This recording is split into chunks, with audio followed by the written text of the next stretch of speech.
Greetings and salutations, all you absolutely stunning individuals. It is another epi of League. Eric and Mark here with you guys for a little domestic power rankings. LEC, LCK, LTA. Everybody's playing best of threes, so it's happy across the board. We actually have more than one game that we can go off of. We're now in the season where teams are kind of finding their niche within these rankings, and as is with every week, there's still some teams that are really sliding and really climbing. We've got some movement, that's no question. Another week of regional power rankings. I'm not ready to say it's all good across the board in this type of situation. I think there is absolutely some down teams to talk about in this one.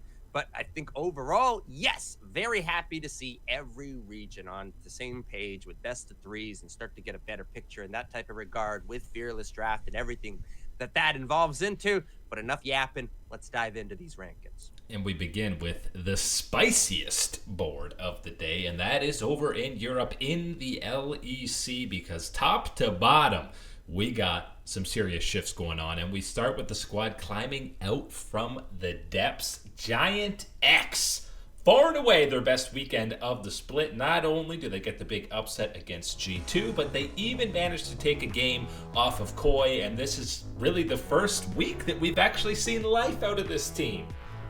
And this is critical for this Giant X team and any hopes that they might have for this year, and even individually as players and what your prospects can be for the next year type of option thing. This needed to start turning around for Giant X, and you saw it this past weekend with these games.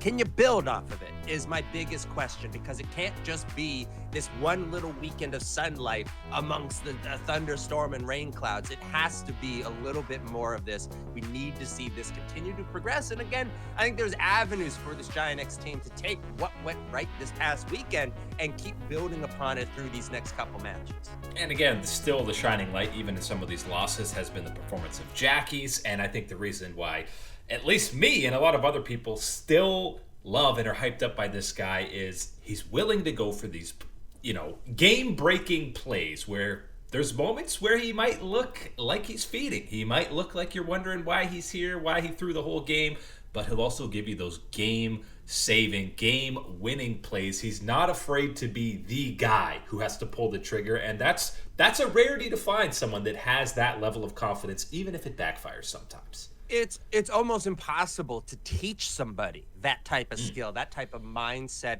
and approach. It's far more likely that you can find someone like that and rein it in, find a way to teach them how to control it, how to identify the right situations, right opportunities, right everything that factors into taking one of those risks. And then it's about the execution and mechanical skill, which we know Jackie's is very, very gifted with. So we can see that one and see this Giant X team continue to accelerate. I think the struggles, the adversity that they've gone through can be one of these situations where you look at it as a strength on how you've built yourself up, what you can reference back in tough situations. That's all wonderful, but it does need to keep moving forward. It does need to keep building for this Giant X team. Can't just stop on this little sunshine break. And it's been stop and start for Team Vitality. You've looked great, you've looked terrible, you've looked great. And even within the microcosm of a single game, Niski fully embraced that. We had the head-to-head against BDS, absolutely running it down. 6 deaths in a row on the Nico. We're talking multiple goose egg, 0-man ultis on the Nico. But just like when somebody rolls Blitzcrank, all that matters is the last hook. He gets a 4-man Nico out to win and clinch the series for Team Vitality. And you heard Karzi after the game saying, this man is costing me years of my life expectancy. How different is that than playing with Hylissang? Yeah, I mean, it's the exact same play style. It works. I want to see the video of this one because I'm pretty sure you're going to see Niski all dapper. He's going to be in the tuxedo. He's going to have the martini. My man was Agent 007 on the day. 0 for 6 with those cages on the anything else. Number 7 is the lucky one that comes through for him. It is the big play. It finally is that Blitzcrank hook. And yes, everything works out for Vitality in that one. Still, some struggles with this team. I think they are underperforming given what is capable for this team. But at the very least, I think it's, still not, into this full slide type of trajectory for them down the standings. And, Niski gets the headlines for this one, but really, Nako has been the best player on this squad. And he, across the board, is top 3 among all top laners in the league. Gold per minute, damage percentage. He's first in solo kills, second in kills per game, and then third in kill participation. And he's been doing counter picks, kind of wacky picks in the top lane. He's the guy who has been the biggest surprise for Team Vitality. Wouldn't be a surprise, though, if you've been in tune with this Vitality team since the beginning of the year, because you could see the signs of it, the potential, and everything else with them. Even in that struggling part of that winter split, you could still see that there was some talent, there was potential, something that could be a shaker moving and changing in the LEC. I think that we can bet on that a little bit more with Nako now. Let's get to the juicy part. The big slide. G2 eSports. We thought the separation was happening. They started things 3-0. They were dominating, and now all of a sudden they're 0-3. And 2 of those losses have come against, Giant X White near the bottom, BDS obviously behind them in the standings, and got dismantled by Fnatic in that third game. And I think the main headline is Caps has not been good. We're talking the lowest damage percentage for his team among all top laners, bottom 3 in kill participation. His laning numbers have been good, but we've been seeing him walk forward and just get blown up in a team fight. He hasn't had that X factor in these late game team fights that we're accustomed to Cap seeing. And that, to me, is talking more so about the communication that is happening with this G2, to see these type of moments where he is thinking, something else, and you're maybe just off the page with the team and get caught out, everything else like that.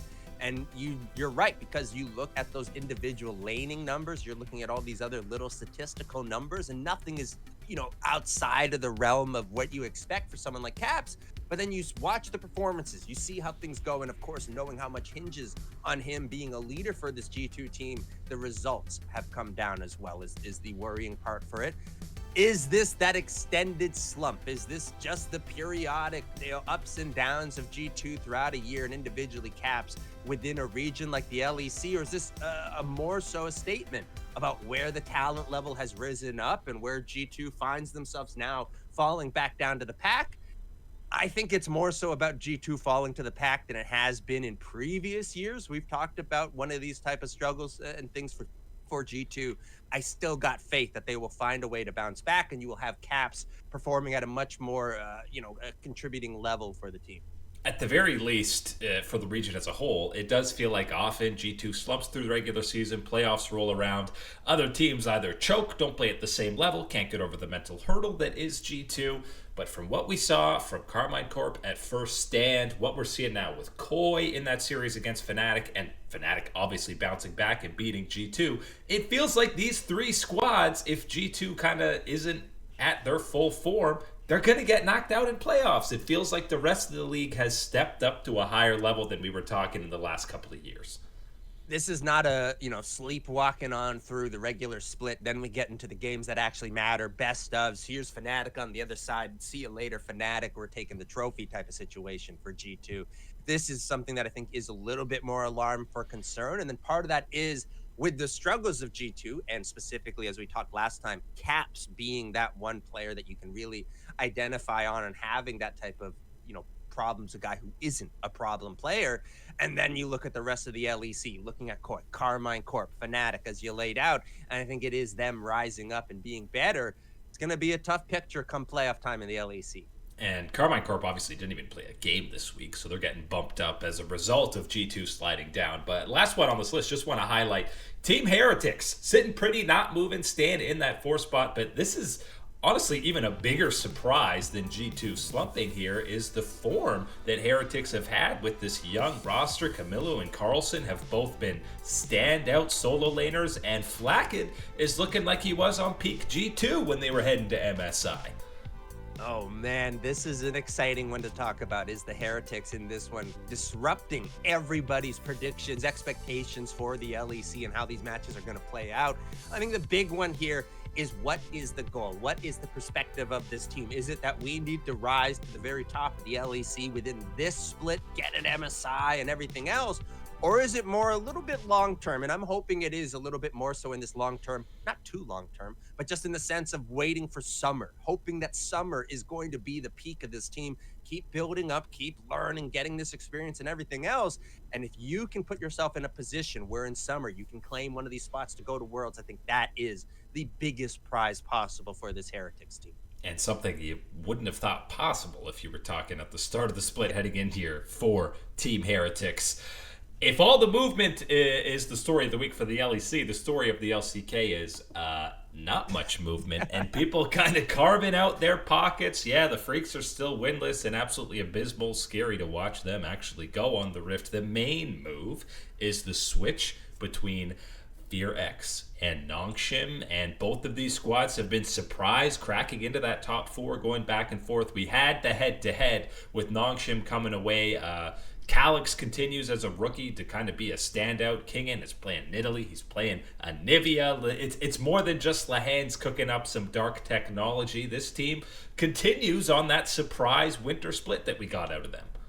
Another wrinkle for the Nongshim team emerges. You're right. You're talking about these other avenues, able to generate that excitement, able to generate the advantages out there on Summoner's Rift, outside of where we always talk about the veteran playmaking capabilities of someone like Lahenz. It's good to see that for Nongshim, getting that reward, bumping themselves up. BNK a little bit sloppy since everything with T1 and everything else was going to get that little bit of that downgrade in that regards. But for both of them to find themselves in that territory with T1, very much a surprise of the LCK. Yeah, and obviously T1 always going to be at the forefront of conversation, especially when there's drama swirling around them. They really canceled out any good they did this week with the banger series against Dplus, a very back and forth game 3, and that series was very much owner cosplaying, Atlas holding up the entire world on his shoulders, coming away with the series win. But then they follow that up with a pretty feeble series against Bro, and because of that, they're staying put at 5. And I'm relatively shocked by the performance against Bro, given that they had gotten that head-to-head against DK before. So owner playing the way that he was, and even Kyria getting an edge, getting an advantage, getting a 1 in the column ahead of his guy Beryl in that head-to-head that is so strangely very competitive within the LCK. He's his kryptonite for sure. Absolutely, but gets the job done, and then everybody is dropping the ball against the Bros in this series. Really unfortunate, and I think it's one of the ones where at the end of the day, the most pressing conversation you might need to have with T1 and understanding you're really just blindside pushing away all the thing with Smash, Guma, whatever. We know that whole drama outside of it. Looking at the actual playing of these players, Faker is struggling. And this is, again, one of those things where is it just simply kind of like last year where we had the struggles at MSI, everyone banning out his, premier champions and then putting him on something else to figure it out and then not looking nearly as competent as a legend as he is? Or is this just another blip, right? In the flip of things and the way things go? Is it because of all the external stuff as well? And when that noise kind of dies down, quiets down, gets settled down, do the performances stable out on the Rift for T1? Yeah, and there's so many parallels you can draw right now between T1 and G2 in the fact that both these squads, we've seen it time and time again. It's like a seasonal thing that they limp into playoffs, maybe as a 4 or 5, even a 6 seed, and then they turn things around. They flip that switch and are going like to finals or top 3 at the very least, and even down to Caps and Faker. We've seen them both slump in the regular season only to turn things on for playoffs. But definitely the fact that Faker's probably the number one thing you need to be talking about, because it's not like it's just Chovy or Zeka that are getting huge advantages. It's against BNK. It's against guys like Vikla, BDD. BDD's been great, so I shouldn't put him in the same conversation. It's a tough picture, because when you talk about this one in comparison with G2 and you're looking at Caps struggling, where you're going, okay, yes, Humanoid is a good player. Yes, Jackie's rising up, Vladdy, Jojo, Pyun, whatever. You still got, okay, but peak Caps. Caps gets into form. He is still that top dog type of option.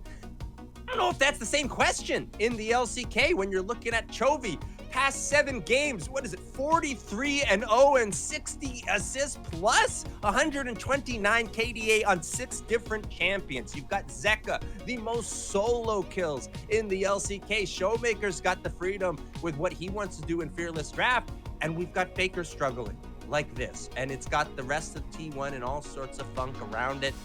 It really is one of these situations where I don't know if it's that clear path back to being at that top, at that elite level when you're struggling like this and you see just what that elite level is and how that's carrying on in the LCK. Yeah, well, they're absolute titans in the LCK to be going up against, especially when you're slumping. And that's why Dplus, even though they lost that series to T1, they went 0-2 this week. It was obviously T1 and Hanwha, so tough schedule. And because that Hanwha Life series was competitive, there were angles you could see Dplus win. You know, Zeus had some fantastic performances. Viper is an absolute animal. But Dplus can compete in every role. It still just feels like they're that step or two behind both Gen G and Hanwha. It still is that unexpected, right? It still is that underdog type of position that you're going to find yourself in when you're looking at those 2 titans at the very top. Not meant to be any type of discrediting for what Dplus KIA is and where they are in the LCK power rankings. You said it outright. You know, yes, a tough series against T1 and break that down however you want. And then you step into that series against Hanwha Life looking for that bounce back. And there are avenues in that bounce back where you see that life, you see that pushback against this team. Yes, not an expectation type of thing, but you know, even if you get in a playoff series, find a way to get that 1 win. And once you get that 1, you just got to keep building off of that type of thing. So I think that Dplus KIA is still more than enough in striking distance for these top teams. You expect them to hit that strike, not all the time when you're talking about the greats that are Gen G and Hanwha Life.